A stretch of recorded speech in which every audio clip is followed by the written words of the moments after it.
Hello guys, welcome back to another video. So I'm gonna have a serious talk here with myself and you guys, basically about my behavior with this drone, we could call it. So I've been having this guy for about 2.5 weeks now, and I've already have crashed it 3 times, and some of them have been pretty harsh crashes. And as you see here, it's still standing, but I'm gonna talk a little bit about what kind of damages this has, if it's even got any damages, and just what happened. Just so I want to share my experience of how stupid I've been and what you guys should avoid and just be more thoughtful with before you start operating the drone and start doing more risks that you need more practice for doing. So let's start with the first crash. So this was basically the same day as I got the drone. So I had flown it around on my open spaced lawn and over my grass there, and I was basically gonna land it. So I landed it on my wooden patio and I made it down easily, just went straight down on the wood with the legs, and then the motor was still running. So I was thinking for myself, what should I do to turn them off, because I hadn't read that in the instructions, which was stupidly done of me. So I thought, of course I'm gonna do it the same way as I started the motor. So how you do that is that you push the 2 sticks on the controller straight down on the left and right corner. And that's how you start the motors, and I did that to try to stop them. And what happened was that the drone basically just tipped off, and it was just spinning into a few bushes that was right when my patio ends. There's bushes, and it was just went in that and made these horrible sounds, and the propellers were spinning. So I quickly went there in panic and I picked it up, and then I just placed it down and I turned it off on the button behind here where the battery sits, and I was just in shock, and I was really afraid that something was wrong with it. But I started everything up again and it was just perfect. Nothing really had been impacted. It was just as rock stable in the air, hovering, and I was just really happy about that. So that was the first one. Very stupid of me. I should have read the instructions, of course, of how to turn the motors off. Stupid me.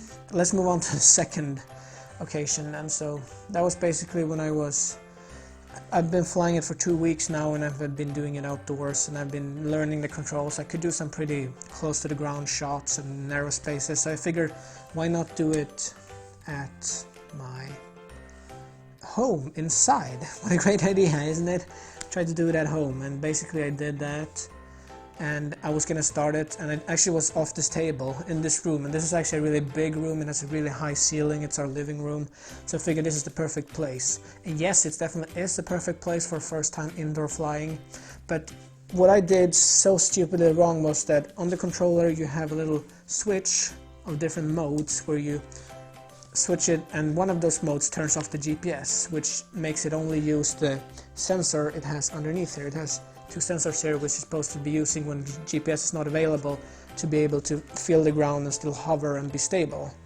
So what I forgot was to turn that switch off, so I was basically searching back and forth for GPS satellites, and indoors that's not a very good place to find GPS satellites really. So what I did was that I did an auto takeoff, so went up in the air a little bit, and well, at first it went really well, it was stable, but suddenly it got some kind of contact with a few GPS satellites, so it just started to live its own life, and it actually drifted to the side, and I couldn't really control it because it went so fast. And then I just panicked, and what happened was that actually behind me here, it went into the wall and into a few paintings up there, and it's basically just the propeller spun in there.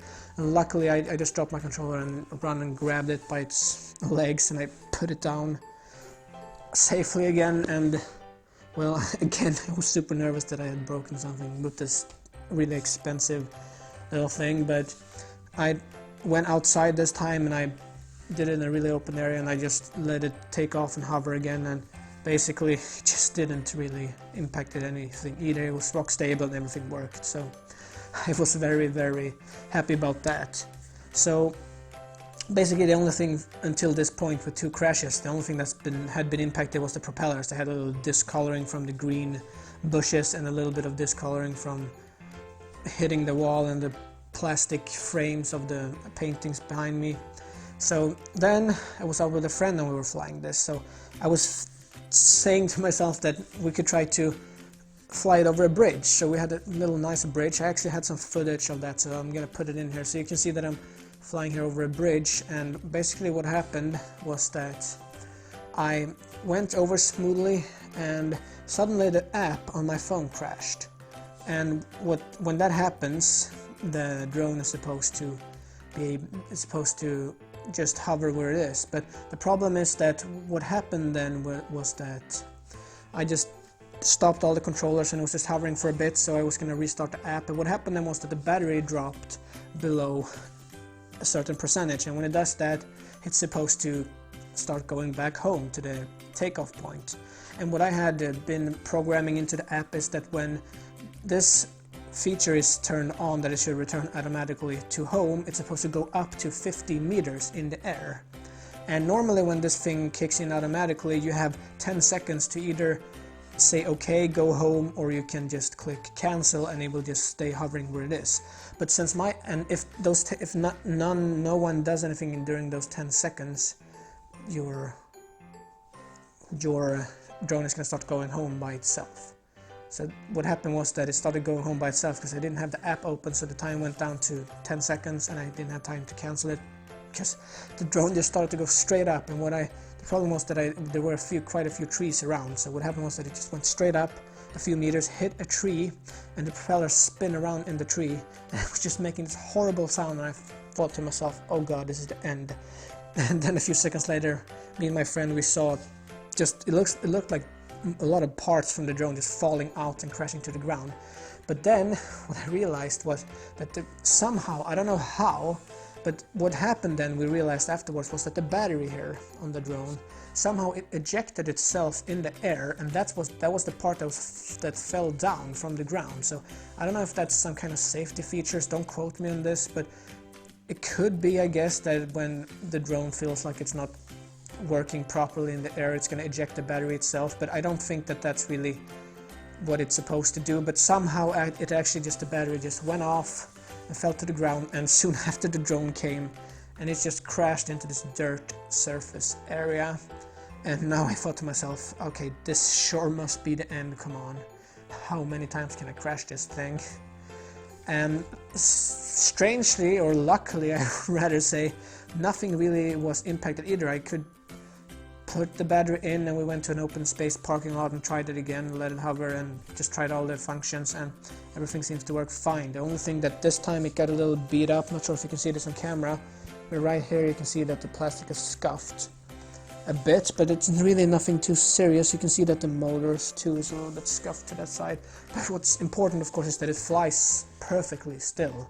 It doesn't seem to have impacted the drone itself.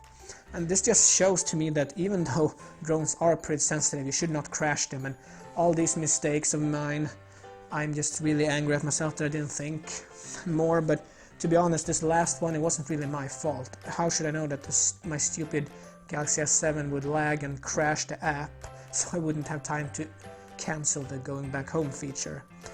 I wouldn't call that my fault. Of course it was my fault that I flew it in a risky area and I knew that the battery was quite low, so that was basically my fault, I guess, in the end anyway. But nevertheless, what I'm impressed about this guy is that it's actually pretty durable, and I'm impressed. Even though it's plastic, it sure is some kind of hard plastic, and you should not crash your drone, try to avoid that. But if you do, if it's not too big of a crash, that one when it dropped from the air, luckily was just a few meters up.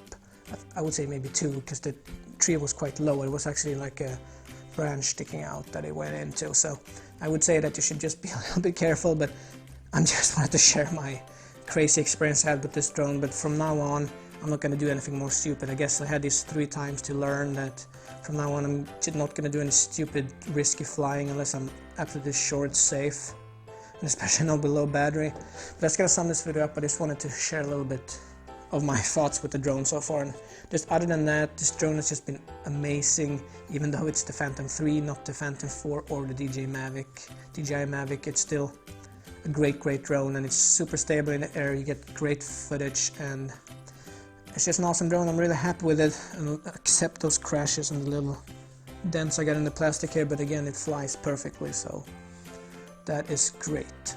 So I'm gonna sum the video up here, and I hope you guys like this little my story time of my drone, or whatever you want to call it. So I'm gonna sum the video up here, and I hope to see you in the next one.